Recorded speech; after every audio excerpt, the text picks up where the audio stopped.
সবাই কেমন আছেন? নিশ্চয়ই অনেক অনেক ভালো আছেন। এখানে আমি খাঁটি সরিষার তেল দিয়ে মজাদার আলুর ভর্তা বানাচ্ছি। মাঝে মাঝে কিন্তু ভর্তা খেতে অনেক ভালো লাগে, তাই না? অনেক দিন পর আলু ভর্তা খাবো, তাই খাঁটি সরিষার তেল দিয়ে পেঁয়াজটা ভাজা ভাজা করে নিয়েছি, তারপরে শুকনো মরিচটা, তারপর আলুগুলো ছিলে কড়াইতে তেলের উপরে দিয়ে দিলাম। নাড়াচাড়া করে নামিয়ে মজাদার স্পেশাল ভর্তা রেডি হয়ে যাবে।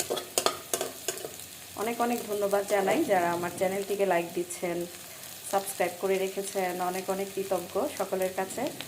আবারও সবাই অনেক অনেক ভালো থাকবেন, সুস্থ থাকবেন, সুন্দর থাকবেন। আল্লাহ হাফেজ সবাইকে।